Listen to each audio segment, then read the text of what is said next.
Han pasado ya unos minutos de cortesía, hemos resuelto los problemas técnicos de última hora que son un clásico esto de las presentaciones y de las conferencias, y así que casi que podemos empezar, si les parece.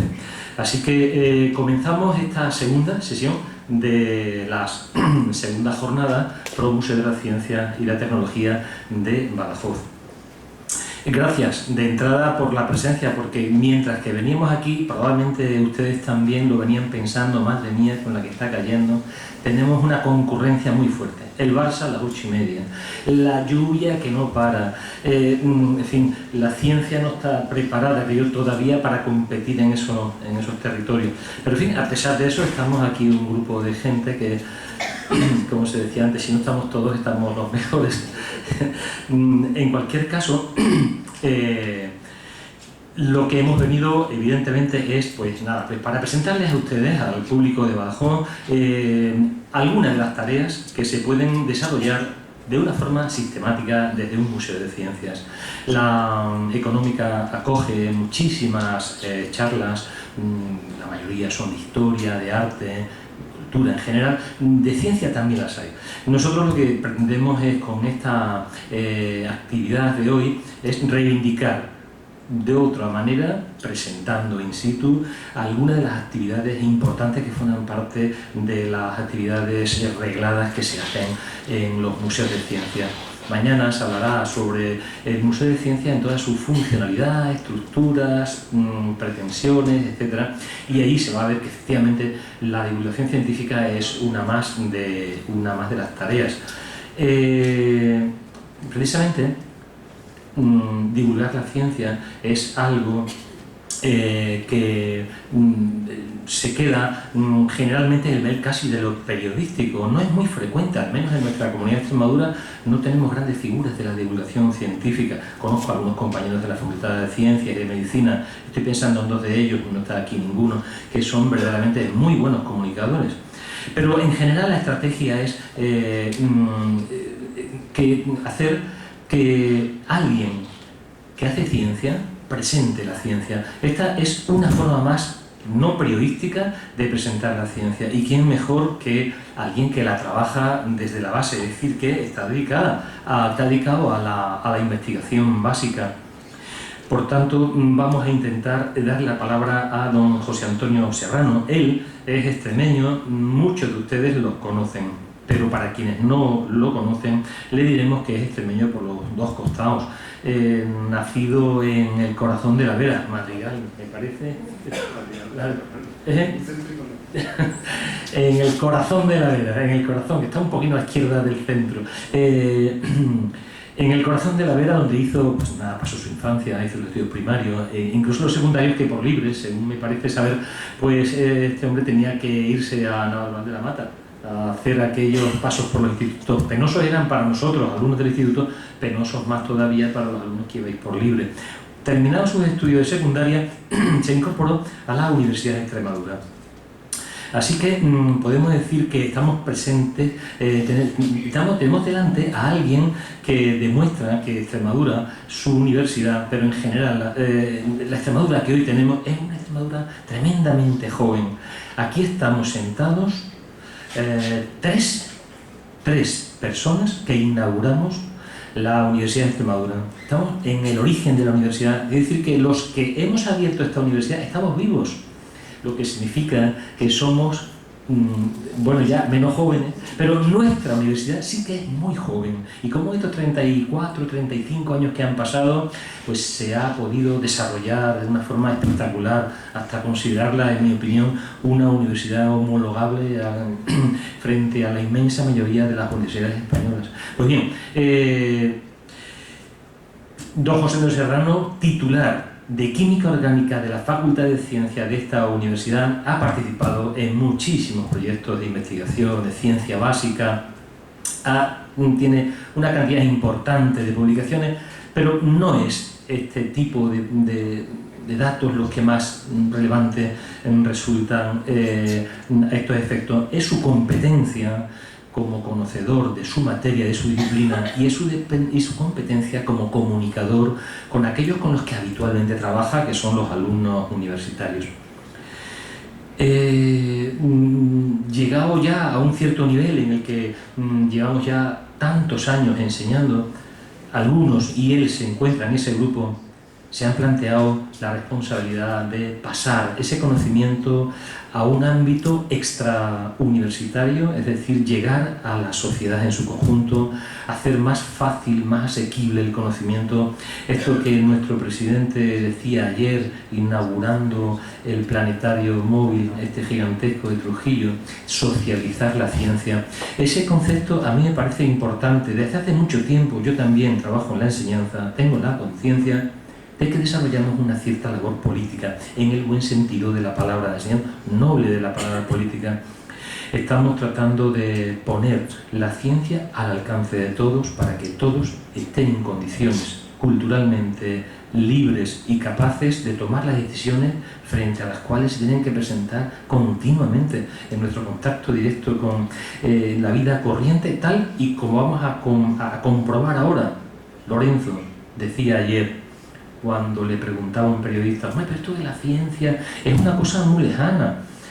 Bueno, es muy lejana cuando se mira con ojos lejanos, pero lo que hoy hemos escuchado por parte de don José Antonio nos habla sobre el bienestar versus la contaminación, donde se nos va a plantear el papel que juega la química y por extensión la ciencia, siendo o un problema o una solución de los conflictos, de las dudas, de las dificultades, de las incertidumbres que tenemos y que nos crea este mundo tan moderno y tan rápido en su evolución. Una contribución en el campo de la química y otros muchísimos campos, pero ya está. Su magnífica disposición a colaborar con la económica, a colaborar con la divulgación científica, pues habla mucho y muy bien de don José Antonio Serrano, al que inmediatamente ya le damos la palabra. José Antonio.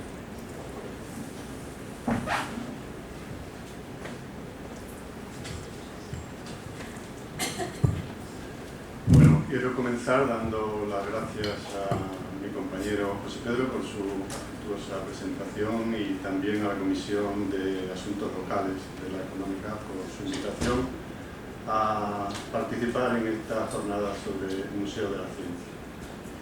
Como el título de la conferencia indica, voy a hablarles de, en la primera mitad sobre todo, de cómo la química contribuye a nuestro bienestar y en la segunda parte, pues la cruz de la moneda, que es la contaminación que algunos productos químicos inevitablemente llevan aparejado. A los químicos nos gusta presentar, a muchos químicos por lo menos, la química como una ciencia central, es decir, una ciencia que tiene relación con muchas otras disciplinas científicas, como puede ser la bioquímica, la biología, la geología, la química nuclear, muchas disciplinas, y de hecho forma parte de los planes de estudio de muchas disciplinas, y es por su propio objeto de trabajo. La química estudia la materia y estamos rodeados de materia, y eso le interrelaciona con muchas disciplinas, como decía. Hay un libro de química general muy bueno, que se llama así, Química, la ciencia central, de donde yo he tomado alguna figura para esta exposición, que en el año 2009 ha aparecido su 10ª edición. Desde ese punto de vista, la química es una ciencia central, pero también lo es desde el punto de vista tradicional, es decir, ¿dónde estarían los límites de la química? Puesto que podría uno pensar que lo abarca todo. Tradicionalmente se la sitúa entre la biología y la física, aunque los límites no son precisos. Sin embargo, esa es su ubicación, digamos, tradicional. La biología y la física tienen como objetivos, por parte de la biología, entender la vida tal como se desarrolla en este planeta, y la física, entender el universo. Son objetivos de grueso calado. La química, que se puede definir como la ciencia que estudia la composición, propiedades y estructura de la materia y sus transformaciones, parece que es un objetivo más modesto comparado con los otros.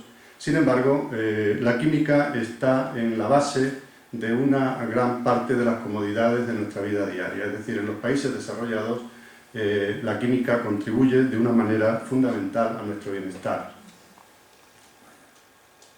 Para entender de dónde nos llega toda esta nube de productos que nos rodean a diario, tenemos que irnos al proceso esquemático que sigue el origen de todos estos productos, que no es otro que el petróleo. Aquí tenemos un pozo de petróleo, con los procesos en los que no me voy a detener. Lo calentamos a unos 400 grados, esto comienzan a evaporarse los distintos componentes, aquí se enfrían en esta torre y empiezan a aparecer pues, gases parecidos al gas natural, disolventes, tipos de petróleo, los combustibles de los cuales nos surtimos en casa, y como productos más pesados, pues cera, parafina o la brea y el alquitrán con el que se hacen o se asfaltan nuestras carreteras, ¿de acuerdo? Para comprender de qué quiero hablar esta noche, tenemos aquí el ejemplo de una torre, de verdad, digamos, en plan foto, de una refinería, para que sea más real, y de una refinería salen básicamente dos tipos de productos. Por una parte, los combustibles, que constituyen la inmensa mayoría de la producción de una refinería y que al final pues, acaban quemándose en CO2, agua y energía, con el problema de calentamiento climático, etc. Y desde luego, cuantitativamente está claro que esta es nuestra mayor dependencia, y para eso no hace falta hacer una charla como esta. Está claro que sin combustibles esta sociedad se pararía totalmente. Pero insisto que esa dependencia es mayor solo cuantitativamente, pero cualitativamente, tecnológicamente, dependemos de todos estos productos que tenemos aquí. Entonces, aunque yo no me voy a extender en los combustibles, sí quiero comentar que en la refinería, lo que se hace en una refinería básicamente es química, pero no se limitan a obtener la gasolina, sino que hay procesos que, por ejemplo, con lo que sería la destilación normal, solo se obtendría un 25% respecto al barril de petróleo de gasolina, que encima no nos sirve para nuestros coches. Entonces hay que hacer procesos de romper las moléculas más pesadas o añadirse unas a otras las moléculas más ligeras para incrementar la gasolina del barril de petróleo hasta un 50% aproximadamente y atender la demanda de combustibles. Pero aún así todavía no es suficiente, tenemos en la refinería que aumentar el índice de octano, es decir, hay procesos en las refinerías de alquilación, de reformado, etcétera, etcétera, que llevan como objetivo aumentar el índice de octano para que luego podamos darle al zapato con tranquilidad, porque si no esa gasolina no nos vale, ¿de acuerdo? Voy a repetir este cuadro en la siguiente pantalla para que se vea con más nitidez. Estos son los 7 productos que se llaman petroquímicos primarios: etileno, propileno, benceno, sileno, tolueno, butadieno y metano. De esos 7 productos derivan la inmensa mayoría de los productos que nos llegan a nosotros en nuestra vida diaria. Aquí tenemos la producción en toneladas en España. Esta es la producción mundial correspondiente al año 2005. Si sumamos este tonelaje, son más de 300 millones de toneladas. Ojo con la escala, estos son toneladas, España, estos son millones de toneladas en producción mundial. Más de 300 millones de toneladas al año. Resalto esto porque tiene que ver con lo que vamos a hablar al final de contaminación. Cada año más de 300 millones de toneladas de productos salen de la refinería. Y esto supone solamente el 10% de lo que sale de la refinería en los países más desarrollados.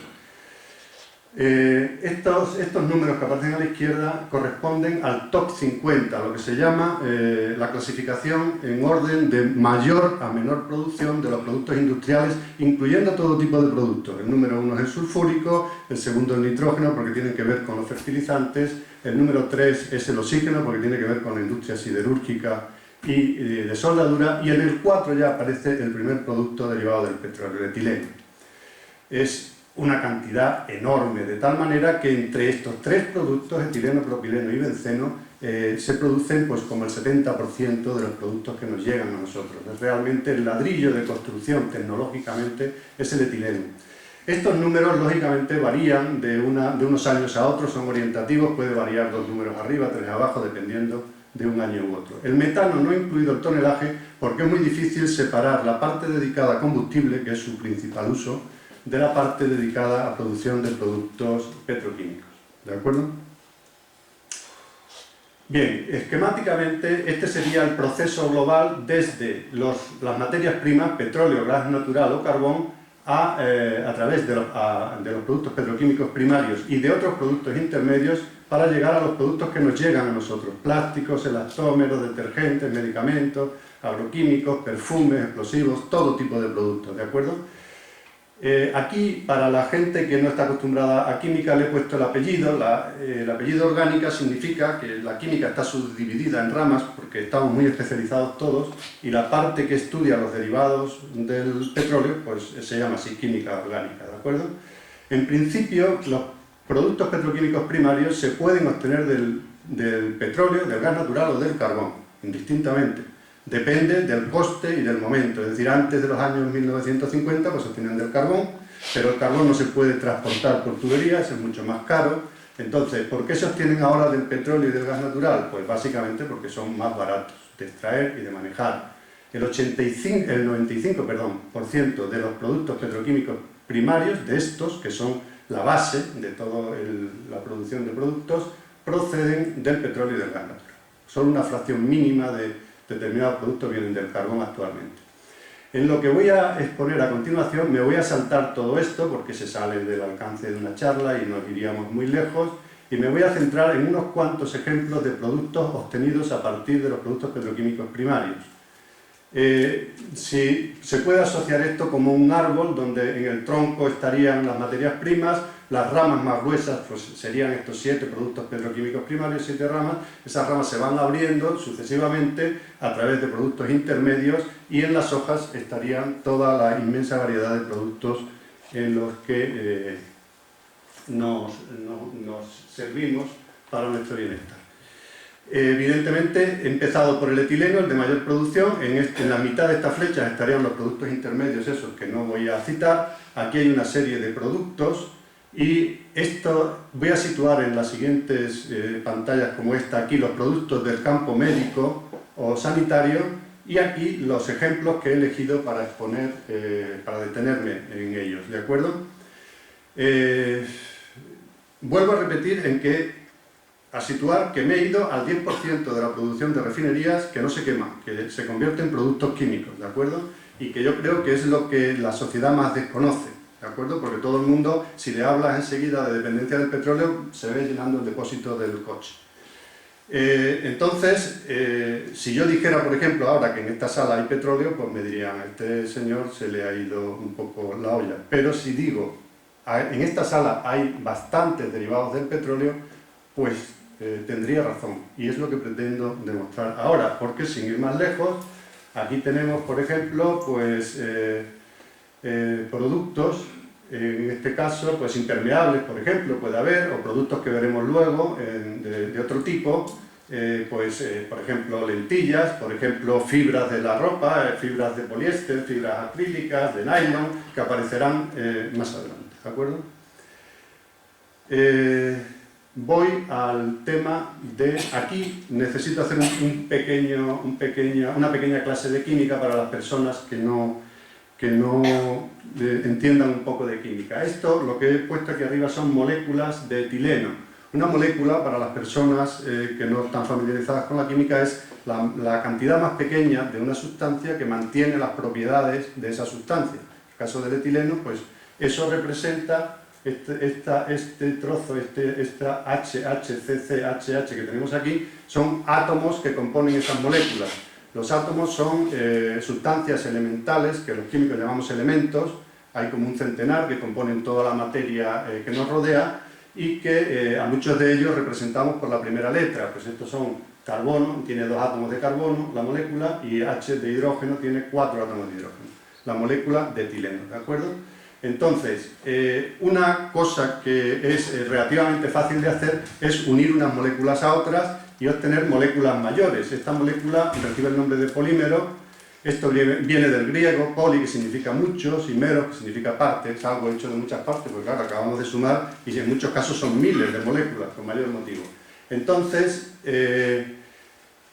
para visualizarlo de otra manera, esta reacción, en muchos casos los químicos la llaman reacción en cadena, y a esto se le llama también cadena polímera. Entonces, la mejor manera para una persona no química de visualizar esto, pues es ver como si al hacer la polimerización, que es la reacción que he representado aquí, los anillos se fueran uniendo y formáramos una cadena de múltiples eslabones que pueden ser 1000, 2000 en algunos casos, ¿de acuerdo? Entonces, necesito esto porque voy a utilizar mucho la palabra polietileno, polipropileno, polimetacrilato. Siempre que pongo poli delante, pues estoy hablando de una molécula como esta en la que se ha cambiado el aro. En vez de etileno, pues es propileno o es metacrilato de metilo, ¿de acuerdo? Esta es una representación de un modelo molecular de 14 moléculas de etileno, lo que son 28 carbonos, que utilizamos en la docencia, puesto que las moléculas no las podemos ver, para enseñar a los alumnos. Los polietilenos comerciales tienen entre 500 y 50.000 moléculas de etileno, es decir, hay muchos tipos de etileno, esto es lo que quiero resaltar con esto.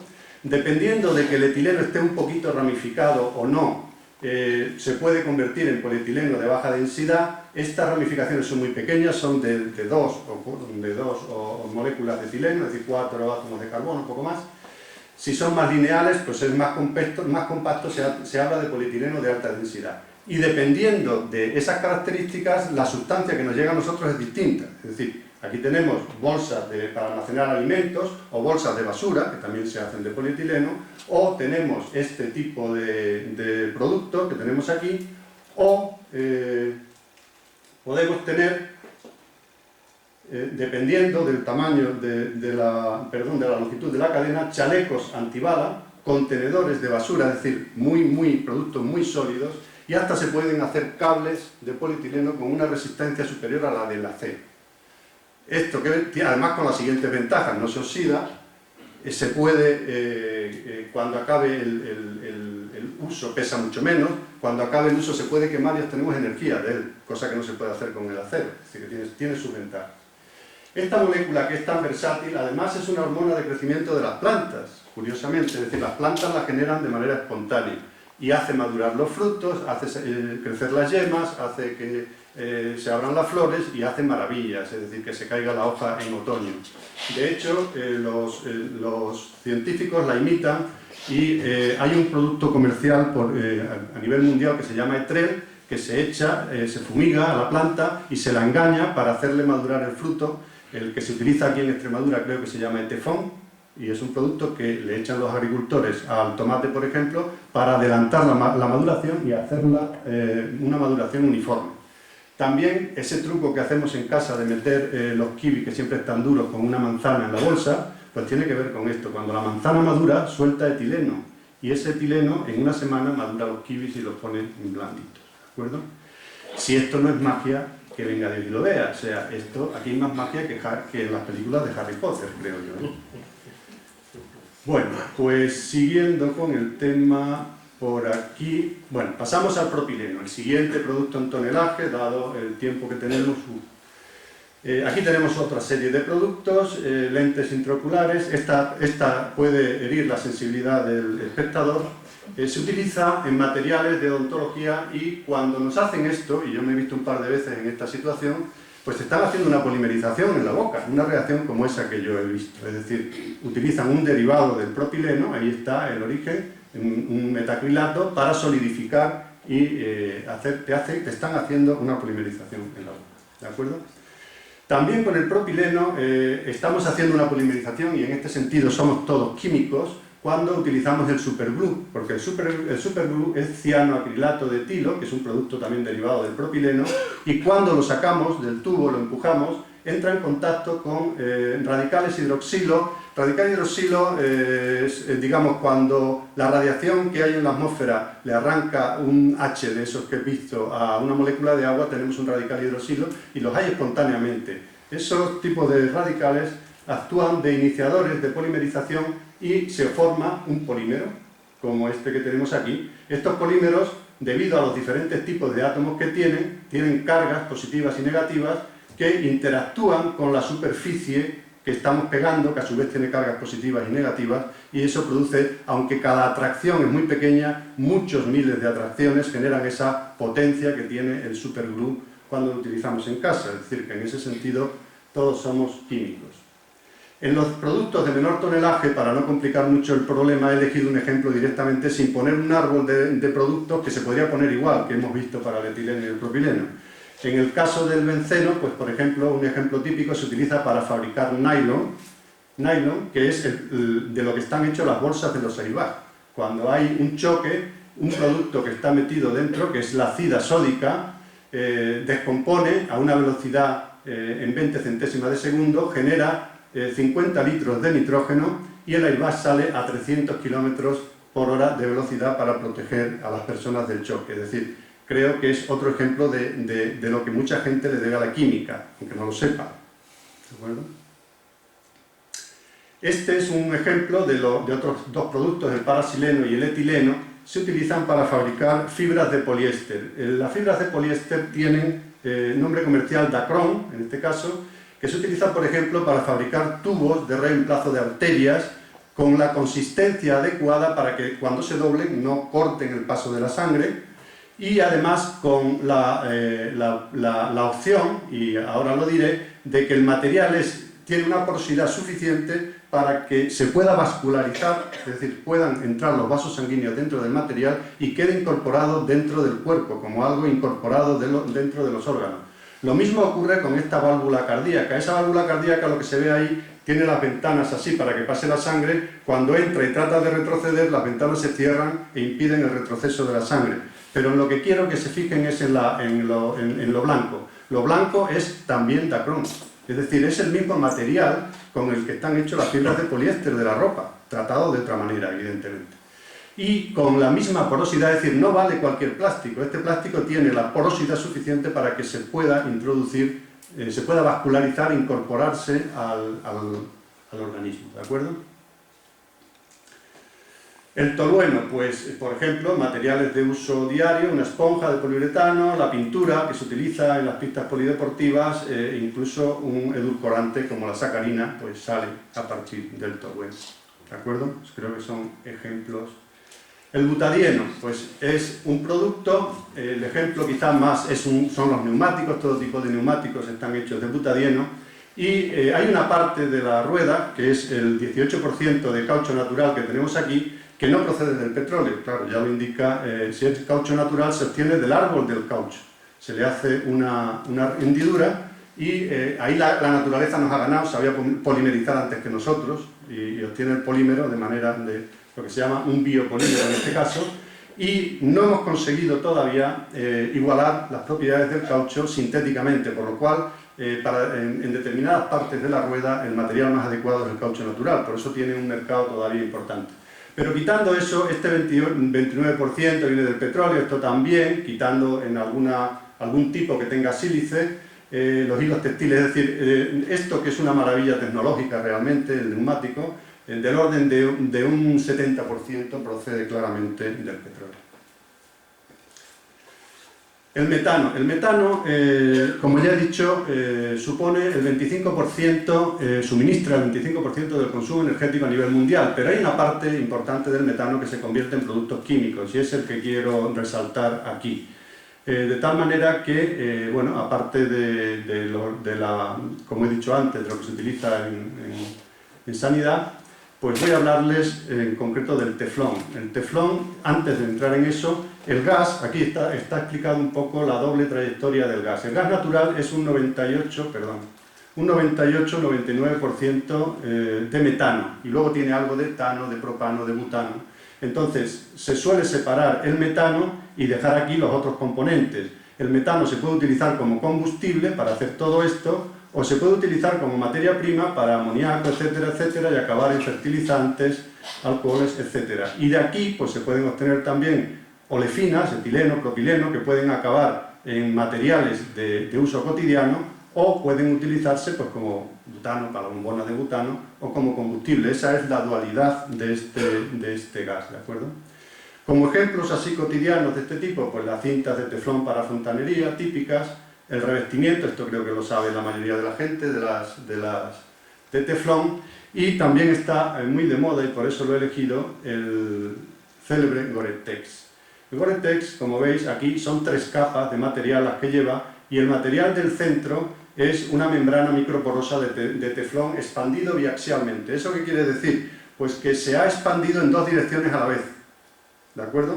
Eso, quiero decir, con esto, en la tecnología de polímeros se ha avanzado tanto que las propiedades del material no solo dependen de su composición, sino de cómo se ha manejado. Cuando se ha manejado de esa manera se crean microfibrillas microfisuras en el material que tienen la propiedad de que dejan salir el sudor, el agua en forma de vapor, pero no dejan entrar el agua en forma de gotas de lluvia, ni dejan entrar el aire. Es decir, es un material que tiene mucho uso por ese uso, ¿de acuerdo? Por esa propiedad, perdón. Problema que tenemos socialmente, y el primero sobre el que quiero llamar de manera la atención seriamente, pues que estos materiales, como veis, sirven como combustibles y sirven como productos químicos. Y el petróleo es finito. Tenemos una encrucijada ahí que resolver, que lo plantea muy bien la profesora Magdalena Álvarez, que es una profesora jubilada de la Universidad Complutense, que se dedica a la divulgación ahora cuando está jubilada, que nos lo plantea de manera muy cruda. Hacemos un viaje de Madrid a Ferrol y gastamos aproximadamente 88 litros de gasolina. Si hacemos el viaje se acabó. CO2, agua y energía. O 21 camisas de poliéster, 330 metros cuadrados para invernadero, 160 metros de manguera, 30 rollos de cable, 6 mantas, 3 neumáticos de coche, 17 neumáticos de bicicleta y 500 pares de medias de nylon. Aparte del problema de la opción, quiero decir, la diferencia de valor, el valor añadido que tiene esto, 88 euros más o menos, al valor añadido que tiene esto. Es decir, los que conocen este mundo del petróleo dicen que estamos quemando, la propia Magdalena Álvarez lo dice, estamos quemando billetes para calentarnos, quemando el petróleo. También he oído algún otro especialista que dice que estamos quemando Picassos. Los Picassos son muy caros, pero desde luego billetes estamos quemando, eso seguro, quemando el petróleo. Entonces, pues esta es la alternativa realmente, y además Magdalena Álvarez también lo expone muy bien diciendo que el petróleo ha sido un maravilloso regalo que nos hemos encontrado aquí los habitantes del siglo XX y XXI, prácticamente intacto, a pesar de que se formó 50 millones de años. Y hace mucho hincapié en que solo los habitantes del siglo XX y XXI, porque los que vengan en otro siglo, desde luego, no lo van a utilizar, no lo van a poder disfrutar, ¿de acuerdo? Entonces, esa es una primera reflexión importante sobre el tema que quería quedar sobre la mesa y sobre el tema del final del petróleo barato. Y si alguien tiene interés puedo volver sobre ella en el debate después y no quiero perder más tiempo porque igual me alargo demasiado. Bueno, esto han sido unas pinceladas, unos ejemplos elegidos de una manera o de otra para ver de qué manera la química, se podrían elegir miles y algunos tecnológicamente muy avanzados, pero he querido coger cosas algunas bastante corrientes, otras llamativas, lógicamente, para demostrar cómo la química contribuye a nuestro bienestar. Y no somos conscientes de ello porque nos parece que eso ha estado siempre ahí y que esto no se va a acabar nunca. Ese es un planteamiento erróneo y yo creo que hay que concienciarse en este tema.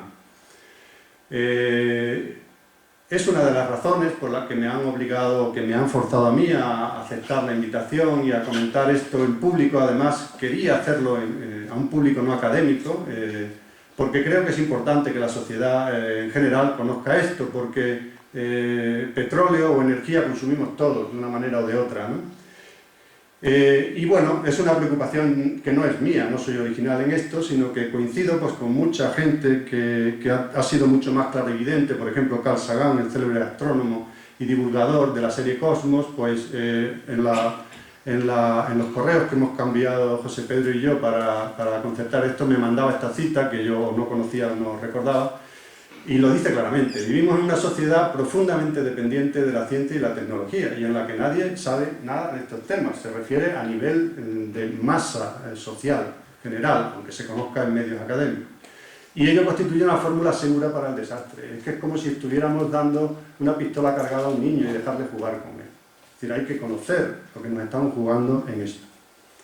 Es una cita de reflexión. Esta es una cita que yo tengo almacenada en mis archivos desde allá, desde el año 80, que va un poco en el mismo sentido. John Desmond es un filósofo británico comunista. Quienes me conocen bien saben que disto bastante de esta ideología, lo cual no quita para que le conceda un fondo de verdad importante a esa cita que tenemos ahí. Es decir, para hacer de ella una bendición y no un flagelo es preciso que todo el pueblo intervenga en su control. Quiero decir, hay temas, el tema de las bolsas de plástico que hemos visto antes y que se ha manejado antes, pues yo creo que si se le explica a la gente por qué las bolsas de plástico vienen del petróleo, si quitamos las bolsas de plástico estamos ahorrando petróleo al país, barriles de petróleo. Y además estamos evitando que sigan creciendo los continentes de plástico que hay en el Pacífico, continentes, auténticos continentes de 10 metros de profundidad. El Mediterráneo es una cloaca. Y si quieren, sobre esto podemos volver luego en el debate.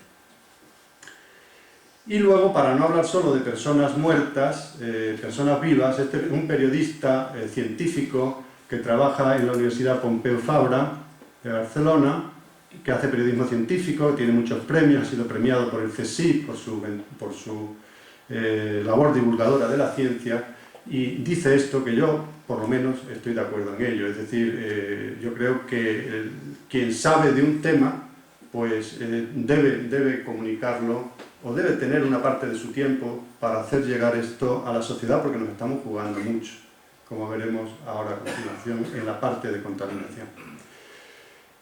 Y antes de pasar aquí, se me ocurrió una maldad, que la voy a decir porque estamos casi en familia. Iba a decir que hay personas aprensivas, de estas que no quieren saber los males que tienen o los problemas que tienen en el cuerpo. Y yo digo, yo me quedo mirando para allá y que se salga, porque lo que voy a hablar ahora es de los derivados del petróleo que tenemos en el cuerpo. Entonces, no quiero que nadie le dé un síncope, es decir, voy a hablar de eso. El que quiera marcharse está a tiempo, es una broma. Bueno. La última parte de mi charla quiero dedicarla a la cruz. Hemos visto la cara, los beneficios, y la cruz es la contaminación global que de estos productos llevan aparejados. Para hablar de contaminación me parece obligado, haciendo un poquito de historia, acudir a dos libros que para mi modo de ver han sido referencias obligadas. Uno es Primavera Silenciosa, los dos han sido escritos en Estados Unidos, se han traducido, este está traducido a 10 idiomas. Es un libro de unas 220 páginas con unas 500 referencias al final. Yo el libro no lo he podido conseguir, de lo que voy a hablar de él es por referencias de internet. Esta es la portada de una versión en inglés, esta en castellano. Me he molestado un poco en hacer las entradas de Google para ver la difusión que tienen, poniendo los nombres entre comillas, tratando de que no se metieran entradas espurias. Esta es la autora, Rachel Carson. Ahí están los datos, yo creo que hablan por sí solos. Fue considerado en el año 2006 uno de los 25 libros de divulgación científica más influyentes de todos los tiempos por esta revista. Time también la situó como entre las 100 personalidades más influyentes del pasado siglo. Pero hay que decir que la revista Time la puso a escurrir cuando salió el libro en el año 62. Decían que eran una lista redomada de palabras sensibleras, la trataron de comunista, le decían la industria americana, porque tuvo que enfrentarse con la industria americana, aludiendo al título Silencio, señora Carson, le decía la industria. Para mí es una pionera de tremendo nivel, Además, nunca respondió a los ataques, dejó que el libro hablara por sí mismo. Ella murió con 57 años de cáncer de mama, después de pelear 12 años con este tema. Y cómo sería la cosa que el presidente Kennedy llamó a sus asesores para que le confirmaran los datos, si era verdad esto o era producto de una mujer sensibilera, o queramos llamarlo, y le confirmaron los datos, y a raíz de ahí pues empezó, coincidió un poco también con la revolución del 68, digamos, en donde había que oponerse, y el movimiento ecologista moderno se sitúa, se le concede que nació prácticamente a raíz de esto, es decir, tuvo una influencia. Por ejemplo, al DDT le llamaba el elixir de la muerte. Para situarse un poco en esto, el DDT pues se descubrió en 1940 aproximadamente.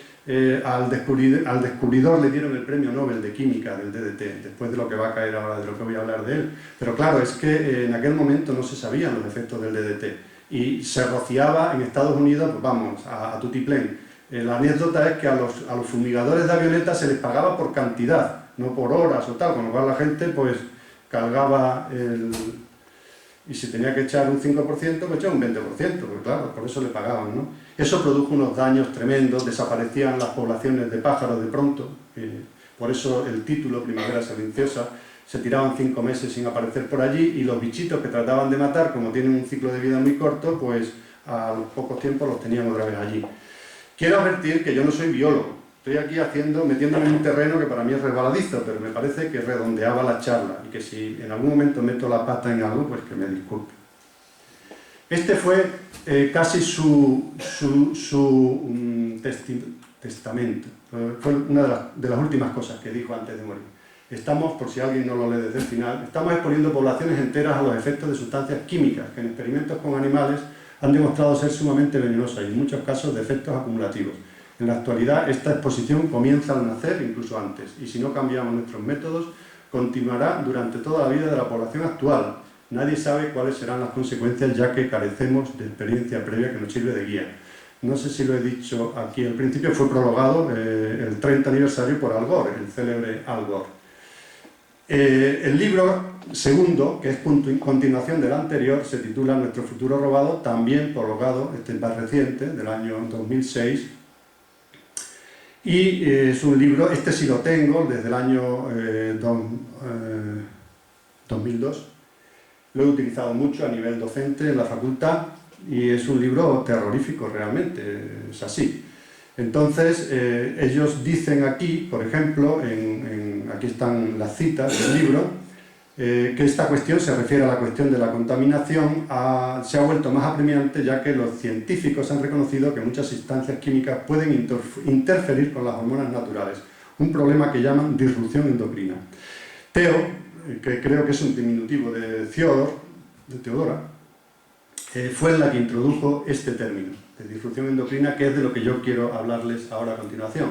Esta es también la edición en inglés, este es el que yo tengo, la portada del libro que yo tengo, y esta es la autora, tiene un mérito tremendo también, porque es una persona que se tiró 7 años recopilando información. Ella no hacía investigación en esto, recopilaba los trabajos que hablaban de problemas de contaminación, de problemas con la fauna y con las personas.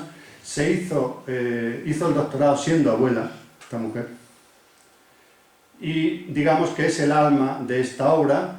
Diane Dumanovsky, digamos que hizo más está escrita en forma un poco novelesca, con lo cual es más agradable de leer, y ella le dio esa forma. John Peterson Meyer era un político que hablaba y sigue hablando en sitios medioambientales, porque el otro día hablando con José Pedro, también algo que me mandó de París, pues no sé si era... En el año 2005 este hombre está en París dando una charla sobre este tema, ¿de acuerdo? Es decir, que siguen dando charlas y realmente yo creo que han hecho una contribución tremenda a este tema, aunque el propio libro dice que lo han escrito entre los 3, colaborando, etc. Ella, Theo Colwood, empieza contando pues todo esto que ven, que las águilas calvas aquí eran un 80% de aves estériles en el año 55. Hay que darse cuenta que en esta época hay una fundación en Estados Unidos, la Fundación Audubon, que se dedica al estudio de las aves y del campo y que busca colaboradores voluntarios. Entre la gente tiene cientos de miles. Entonces, algunas de estas cosas las contaban los colaboradores. Es decir, llega la primavera, las águilas calvas están allí en sus posaderos y en vez de empezar el galanteo y el hacer los nidos, pues se quedan paradas, como si no fuera con ellos. Yo creo que es un espectáculo tremendo, ¿no? Los que estamos acostumbrados a ver el campo, imagínense que llega la primavera y los pájaros se declaran en huelga para reproducirse. Pues ese es uno de los efectos de los disruptores endocrinos. Las nutrias en Inglaterra, los bisones que se criaban para las pieles, pues por efecto de los PCB. Los PCB son policlorobifenilos, de los que voy a hablar más adelante, que eran productos que se utilizan, y los hay todavía, en los transformadores eléctricos. Las gaviotas argénteas, también en el lago Ontario, pues 80% de crías muertas antes de salir del huevo. Estos datos, cuando una revista de estas cayó en mis manos allá por los años 70 y poco, Yo que he estado siempre en contacto, pues, me impactó muchísimo, en contacto con el campo, con la fauna, me impactó muchísimo, y desde entonces cada cosa que he leído en este tema, pues lo he seguido, digamos. Las gaviotas en el sur también ponían excesos de huevos en los nidos, curioso. Las gaviotas, hay muchos aves que ponen 2 huevos en los nidos. Bueno, pues ponían 4 y se ponían 2 hembras a incubar. Es decir, un comportamiento totalmente anómalo. Y era originado por el DDT, por la contaminación por DDT. Los caimanes del lago Apozca, Florida, este es un caso tremendo, porque aquí hubo un problema, un accidente de una fábrica a medio kilómetro del lago, y se vertió dicofol. El dicofol es un derivado del DDT, muy parecido estructuralmente al DDT. Y los huevos fértiles de los caimanes normalmente son un 90%, es decir, que todos dan caimanes. Ahí se criaban por la piel de los caimanes. Pues cuando cayó esto, 18% de huevos fértiles, y de los que eran fértiles se morían la mitad, al poco tiempo. Se metieron en el agua a investigar y tenían los órganos sexuales atrofiados, es decir, un destrozo tremendo. Las focas en el Mar del Norte, los delfines listados en el Mediterráneo, y en este caso espermatozoides, la población humana de espermatozoides en el hombre en Dinamarca en este periodo ha caído un 50%, mientras que el cáncer testicular se ha triplicado. Creo que queda claro lo de por qué he puesto contaminación global. Y en este libro se cuenta el viaje de una molécula que quiero contar aquí porque ilustra a mi modo de ver muy bien cómo funciona el tema de los contaminantes. La molécula es una molécula de de policlorobifenilo. ¿Por qué se utilizaron estos compuestos? Pues porque no se incendian, no arden, son aislantes, son refrigerantes, es decir, una maravilla para meterlos en un transformador eléctrico, que es donde se los mete como refrigerante. Pueden existir en teoría 209 sustancias diferentes según donde vayan los átomos de cloro, que se pueden poner aquí hasta 10, como ven, pero realmente comercializados son alrededor de 50, ¿de acuerdo? Estas son las estructuras del DDT, que es en los que me he fijado para no cansar demasiado. He hecho hincapié básicamente en el DDT y en el PCB153. El DDT es una mezcla de sustancias, no es un producto puro, que ese es otro problema de los pesticidas en general, y es que si hacen efecto, ¿para qué voy a molestarme en purificarlo? Si eso cuesta mucho dinero. Lo suelto como está, y ya está.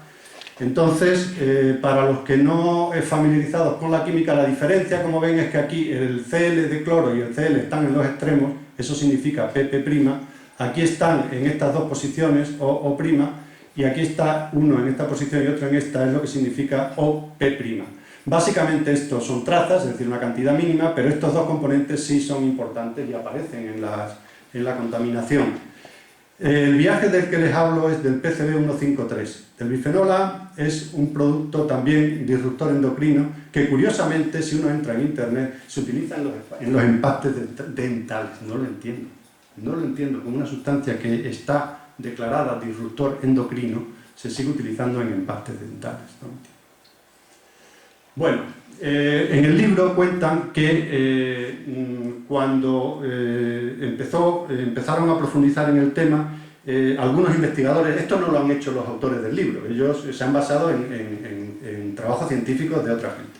Bueno, los científicos buscaban una población pura, por decirlo así, impoluta, para comparar con ella los efectos de los contaminantes, un patrón de referencia. Y se fueron a las islas Svalbard, que ahora les diré dónde están, donde hay esquimales de la tribu Inuit, y les sacaron sangre, les analizaron y tal, y cuál no fue su sorpresa cuando se dieron cuenta de que estos esquimales, que es la población, o sea, el trozo de tierra habitado más cerca del Polo Norte, estaban más contaminados que los habitantes de Estados Unidos o de Canadá. Eso fue tremendo, una de las cosas que a mí me impactó. Las islas Svalbard están aquí. Esto es Groenlandia, por aquí queda Canadá, Estados Unidos, esto es Islandia, esto es Noruega y esto es la zona de Siberia. Las Svalbard están aquí y el círculo polar ártico me parece que pasa por aquí más o menos. ¿De acuerdo? Entonces, bueno, se fueron ahí buscando esa población, digamos, perfecta. Y en el viaje de la molécula nace en Alabama porque la fabrican ahí, viaja hasta Massachusetts, vuelve en tren hasta Texas y luego el viaje va por aquí, cae en el lago Michigan, en el lago Ontario. Como el mapa que ellos utilizan es un mapa esquemático que se ve peor, Por eso he puesto este mapa para retener un momento en la retina más que nada las distancias. Alabama aquí, Massachusetts aquí, Texas aquí, el lago Michigan aquí, el lago Ontario aquí, el mar de los Sargazos por aquí y las islas Svalbard por aquí arriba. ¿De acuerdo? Entonces, este es el viaje que está relatado ahí, que yo creo que explica mucho cómo funciona el tema de la contaminación. Este viaje evidentemente es hipotético, pero porque no se le puede poner un GPS, pero está descrito, digamos, metiendo en él todo lo que se sabe sobre contaminación. Es un viaje hipotético, pero muy apoyado con los conocimientos científicos. Entonces, hay que correlacionar el 1 que está aquí con el 1, el 2 aquí con el 2, el 3 con el 3, el 4 con el 4. Aquí va contando la peripecia y aquí el vuelo geográfico.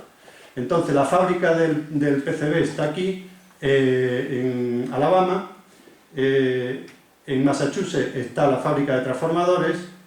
Aquí es donde instalan el transformador, en Texas. Y cae un rayo, raja el transformador y se pierde la molécula que cae a la basura,